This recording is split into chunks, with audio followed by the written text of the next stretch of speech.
Oi, amigas, sejam muito bem-vindas a mais um episódio do Mulheres de Frente com Texto. Que bom que você está aqui comigo, nosso encontro de toda sexta. Tem sido um privilégio caminhar junto com vocês. Cada recado, cada compartilhar tem sido muito especial para mim e tenho certeza que para tantas outras amigas. Se você é nova aqui no canal, seja muito bem-vinda, que possamos ter um tempo muito legal juntas. Aproveite e se inscreva aqui no canal, ative o sininho e fique por dentro de tudo o que acontece. Não se esqueça de dar uma olhada também em nossa playlist. Temos estudado o livro de Gálatas aqui no canal, todas as terças-feiras. E essa carta tem nos ensinado muito sobre o verdadeiro evangelho. Quer aprender uma teologia saudável? Quer aprender a como estudar a Bíblia? Quer crescer no conhecimento do nosso Deus? Então vem conosco. Eu tenho certeza que será um momento muito especial. Hoje eu gostaria de ler com vocês um livro que se chama A Bênção de Benjamim, Vivendo no Poder da Aprovação do Pai. O autor é Bill Mills, da editora Primeira Igreja Batista de Atibaia. Nosso escudo o dia todo. Aquele que habita no esconderijo do Altíssimo descansa à sombra do Onipotente. Salmo 91. Quem faz em Deus a habitação de sua vida, quem ativamente confia nele, encontra sua segurança no abrigo de sua sombra. O abrigo de sua presença e da sombra de sua pessoa se torna o lugar onde nós, por sermos filhos, podemos descansar na nossa fadiga. Quando nos sentimos desgastados por nossos temores e tentações, ou quando a perda e a dor deste mundo são mais do que podemos suportar, existe um lugar de descanso à sombra do Onipotente. Somos criaturas tão pequenas, vulneráveis e temporais. Como podemos resistir às forças que ameaçam destruir as nossas famílias e até as nossas próprias almas? Nosso grande e eterno Deus lança uma sombra mais sólida que qualquer outra coisa nesse mundo.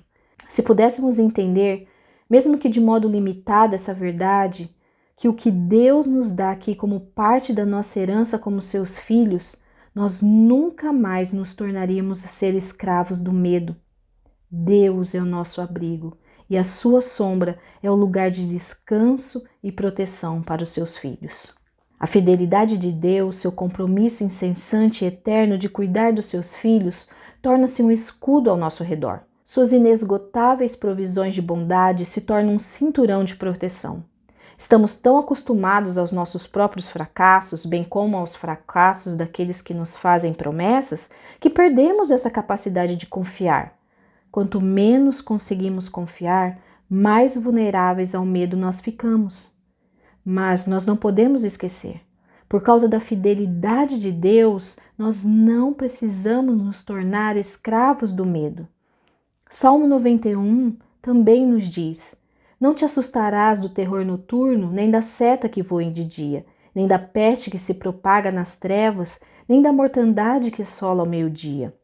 Mesmo no terror da noite, quando não há luz ao nosso redor e as trevas estão nos cercando, nosso Pai puxa nosso coração para junto de si. Quando o medo, que até conseguimos controlar durante o dia, assola nossa alma à noite, não precisamos temer. Quando os nossos inimigos atiram flechas contra nós, podemos permanecer confiantes, porque é Deus que nos guarda. Ele guarda os seus filhos. Deus, quando desceu humildemente a dimensão do tempo e tomou nosso pecado e dor, demonstrou seu poder a nosso favor pela morte e ressurreição do seu Filho, Jesus Cristo. Nosso grande e terrível inimigo, Satanás, está para sempre derrotado.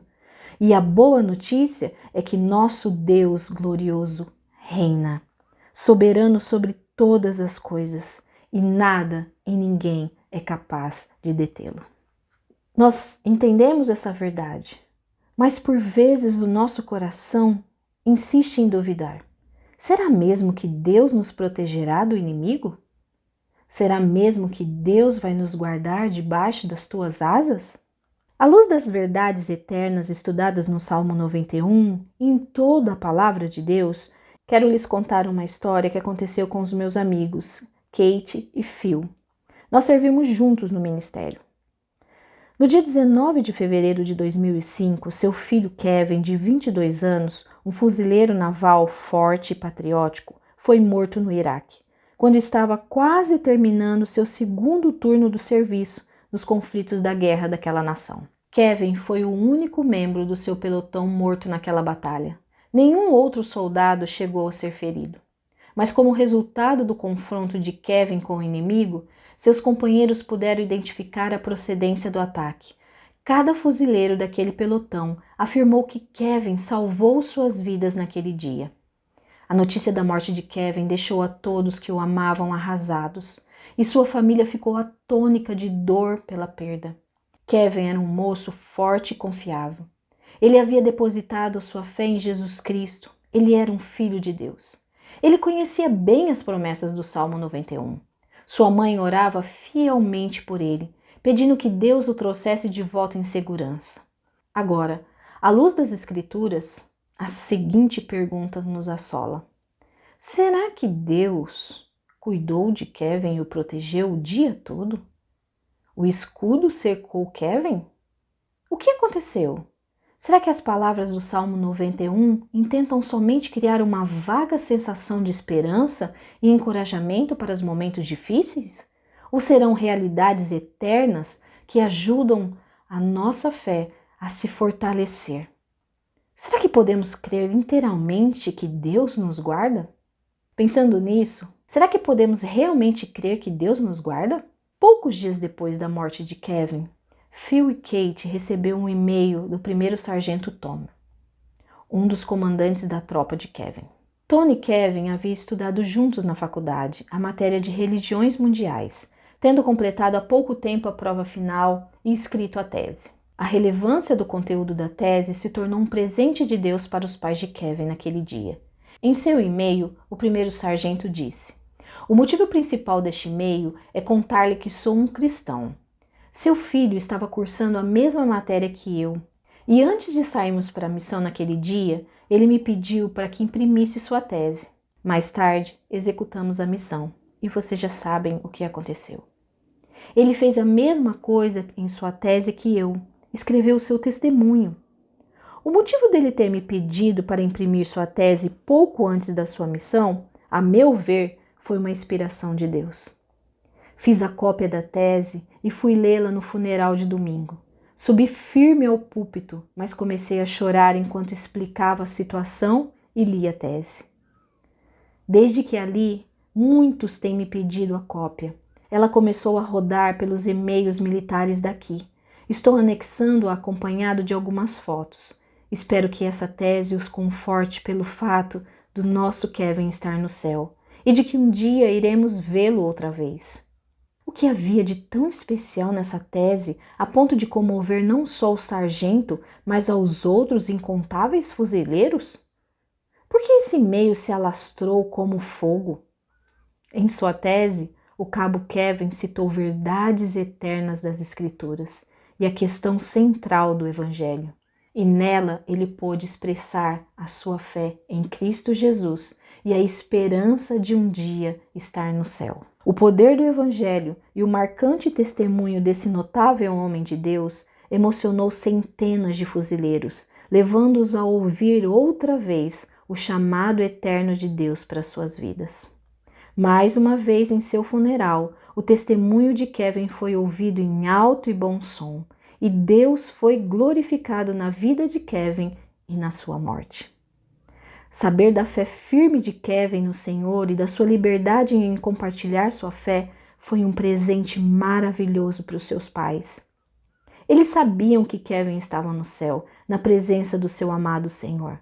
Mas como dissera um autor uma vez, não é mais fácil para nós cristãos passarmos pelo sofrimento. A diferença é que sim, ficamos muito tristes, mas não como quem não tem esperança. Kate e Phil têm passado por ondas implacáveis de pesar e dor, a ponto de se perguntarem se algum dia haverá alívio. Mas em tudo isso, eles têm sentido os eternos braços de Deus abraçando-os bem junto do seu coração. Phil e Kate vêm ministrando profundamente a mim, através do seu testemunho público de como tem passado esse momento de dor. Eles compartilharam comigo que por anos eles oraram pelo Kevin. Quando ainda estava em seu ventre, os pais oravam por ele, pedindo que Deus o chamasse à fé e moldasse o coração do seu filho como o coração do Criador. Quando Kevin se alistou nos fuzileiros e também quando foi enviado ao Iraque, também oraram por sua segurança. E é assim que intercedemos por nossos filhos, certo? Esses são clamores de pais por seus filhos. Kate não cansava de orar pelo seu filho. Então, essa forte mulher de Deus contou de outras conversas com o Senhor nos últimos anos, quando ela pedia que Deus trouxesse Kevin de volta em segurança. Kate sabia que Deus tinha poder para isso. Ela e Phil entregaram Kevin ao seu cuidado e confiaram seu filho às suas soberanas mãos. Nas orações de Kate, Deus começou a falar no seu coração pelo seu espírito, à luz de porções das Escrituras que lhe eram preciosas e que ela continuava a estudar. Ele disse: "Você está me confiando Kevin só se eu prometer trazê-lo de volta para casa? Você está disposta a entregá-lo sem nenhuma condição, exigência ou expectativa? Você confia em mim para ser o Deus dessa situação, mesmo que eu não faça aquilo que você gostaria?" Essas palavras foram duras ao coração deles. Mas Kate e Phil decidiram entregar Kevin a Deus sem impor condição nenhuma e deixar Deus cuidar do seu filho. E Deus realizou toda a sua vontade na vida de Kevin. Ele revelou seu poder e sua infinita bondade plenamente na vida desse jovem fiel a Deus. Os meus amigos têm continuado a apegar-se ao Senhor e a confiar em sua bondade e fidelidade e confiar nas suas palavras. Como é que Phil e Kate encaram a promessa que Deus faz de ser escudo o dia todo? O que aconteceu naquele dia terrível? Deus se descuidou de Kevin por um instante? Distraiu-se com uma outra necessidade urgente? Será que adormeceu? Será que Deus não sabia o que ia acontecer? Ao ministrar às mulheres da igreja, Kate descreveu a cena da batalha daquele dia. Como foi durante todos os dias da vida de Kevin, Deus enviou seus anjos para guardarem Kevin em todos os seus caminhos, mesmo durante aqueles dias terríveis no Iraque. Quando os inimigos se aproximaram e os tiros ecoaram, os anjos de Deus estavam ali. Nem por um instante Kevin ficou descoberto da proteção do poder de Deus. Nós não podemos esquecer que vivemos num mundo caído, onde os filhos de Deus frequentemente enfrentam mais dor do que somos capazes de suportar. Quando lemos as palavras das Escrituras, não temereis, nenhum mal vos atingirá, elas podem parecer conflitantes com as nossas experiências da vida real. Nós não temos respostas boas ou certinhas para o mal ou a dor que suportamos, mas nós temos a palavra de Deus, que nos diz que Deus nos ama. Ele está presente. Nada nos toca que não passa por suas mãos soberanas, e sua presença muda tudo isso. Isso é verdade em tempos devastadores como na morte de Kevin, em nossas perdas financeiras, acidentes de carro, relacionamentos dissolvidos.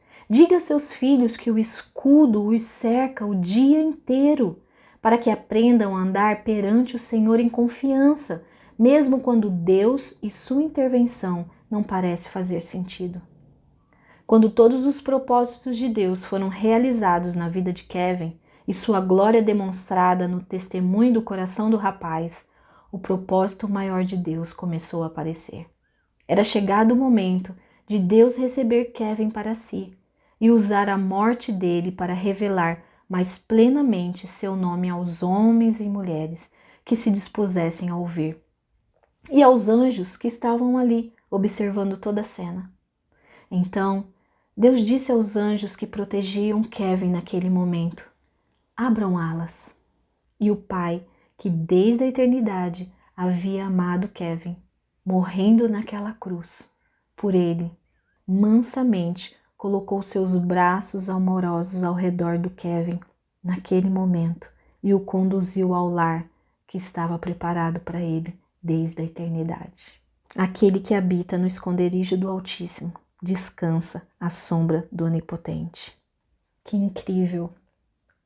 Que verdade eterna é essa! Como a palavra do Senhor é rica, é poderosa. Nós podemos confiar em nosso Deus, ainda que as circunstâncias sejam contrárias, ainda que a gente não entenda o caminho. nós podemos confiar.